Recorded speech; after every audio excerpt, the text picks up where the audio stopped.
Hello and welcome. इस video में हम डिस्कस करेंगे sailing to Byzantium by W B Yeats. ये पोएम जो है पब्लिश हुई है 1928 में द टावर कलेक्शन में। ये 4 स्टैंजास की पोएम है और 8 लाइन का ईच स्टैंजा है। ओटावा रेमा उसी को बोलते हैं 8 लाइन का स्टैंजा। सिंबॉलिक पोएम है, फिलोसफिकल और लिरिकल है। Sailing to Byzantium is one of Yeats's most famous poems written in his later years. It reflects on aging, mortality and the search for eternal art and wisdom. ये poem जो है ये बहुत famous है। ये आखिरी दिनों में लिखी गई है डब्ल्यू बी येट्स के द्वारा। ये इसकी थीम जो है एजिंग है, मॉर्टिलिटी और सर्च फॉर एटर्नल विजडम के। Byzantium becomes a symbol of spiritual and artistic immortality, contrasting the decaying physical world with the eternal world of the soul. ये जो बाइजेंटियम है ये एक स्पिरिचुअल और आर्टिस्टिक इमॉर्टलिटी का सिंबल माना जाता है इसको। ये एक वो जगह है जहाँ पे जो है वो लोग जाना चाहते हैं, एक पायस जगह मानी जाती है। ये कंट्रास्ट करता है कि दुनिया जो है ख़त्म हो रही है, दुनिया जो है बड़ी बर्बाद है, मॉडर्न वर्ल्ड जो है ये भगदड़ में है, हमें बाइजेंटियम में ही जाना चाहिए। इस पोएम की समरी पढ़ेंगे डिटेल में हम। In sailing to Byzantium, Yeats contrasts the world of youth and sensual pleasure with the spiritual world of art and eternal truth.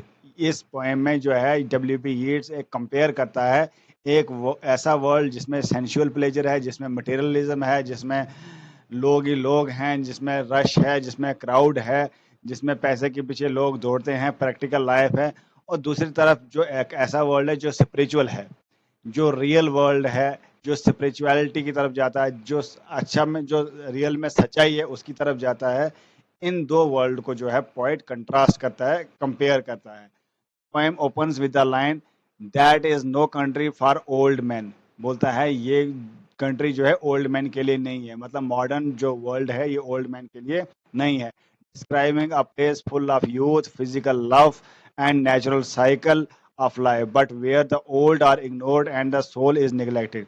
बोलता है ये मॉडर्न वर्ल्ड जो है ये यहाँ पे फुल ऑफ यूथ है, नौजवान लोग रहते हैं, फिजिकल लव है, फिजिकल अट्रैक्शन है लोगों को, और नेचुरल साइकिल चलता है जैसे नेचर है।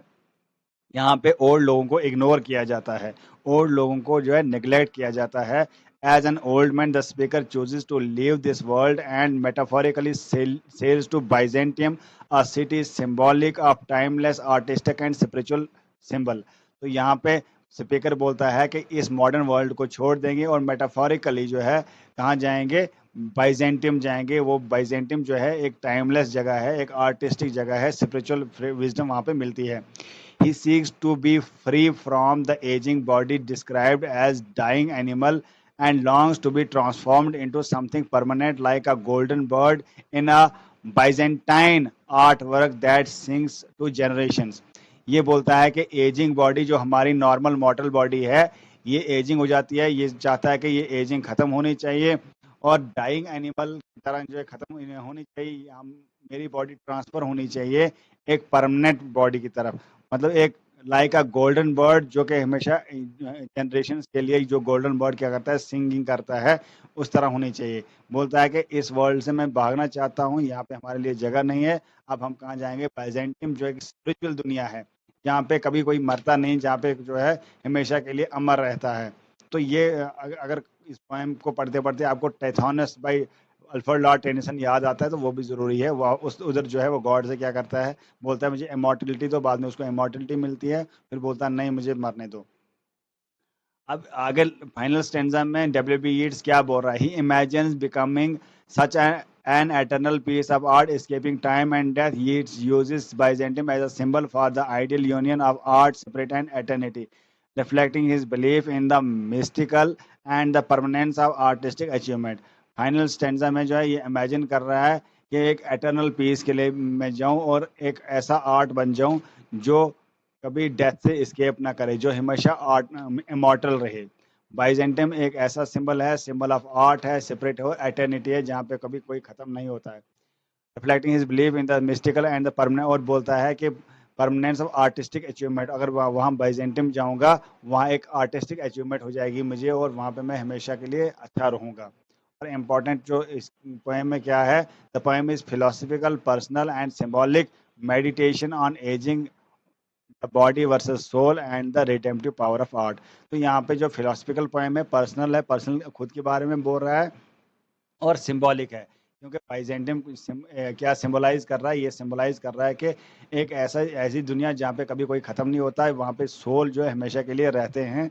और ये जो थीम बताती है एजिंग वर्सेस बॉडी, मतलब बॉडी वर्सेस सोल, बॉडी तो ख़त्म हो जाएगी, सोल जो है हमेशा अमर रहेगी, और बाइजेंटियम अगर जाएंगे तो हमेशा के लिए सोल जो है अमर रहेगी। अब इंपॉर्टेंट लाइन्स को डिस्कस करेंगे। That is no country for old man, बहुत इंपॉर्टेंट लाइन है ये, सेलिंग टू बाइजेंटियम में डब्ल्यू बी यीट्स ने लिखी है। मतलब मॉडर्न वर्ल्ड जो है ये कंट्री नहीं है इसके लिए, ओल्ड मैन के लिए। An aged man is but a paltry thing, a tattered coat upon a stick. तो बोलता है एज मैन किसकी तरह है, एक कोट जो स्टिक की तरफ लगाएंगे कैसा लगता है, लंगड़ा, मतलब अगर कोट जो है एक स्टिक की तरफ जो है लटकाएंगे तो कैसा लगता है, बड़ा पतला दुबला है, तरह जो है एक एज मैन है मॉडर्न वर्ल्ड में। Soul clap its hand and sing and louder sing for every tatter in its mortal dress, ये भी important है।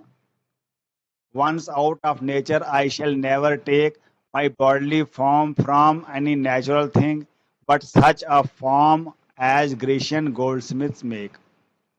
यहाँ पे ये लास्ट वाला जो पढ़ेंगे stanza, to keep a drowsy emperor awake or set upon a golden bough to sing to lords and ladies to Byzantium of what is past or passing are to come। ये important है, ये point बहुत ज़्यादा important है। जैसे Easter 1916 वो पढ़ा, वो भी बहुत इम्पोर्टेंट है। ये वाली सेलिंग टू बाइजेंटियम ये भी बहुत इम्पोर्टेंट है। सेकंड कमिंग वो भी इम्पोर्टेंट, वो हमने सब डिस्कस कर लिए इस इनसे पहले वीडियोस में। इस वीडियो में हम इतना ही डिस्कस करेंगे। नेक्स्ट जो एक पोएम और बची है डब्ल्यू बी यीट्स की, वो नेक्स्ट वीडियो में डिस्कस करेंगे। तब तक के लिए बाय, और चैनल को सब्सक्राइब करना ना भूलें।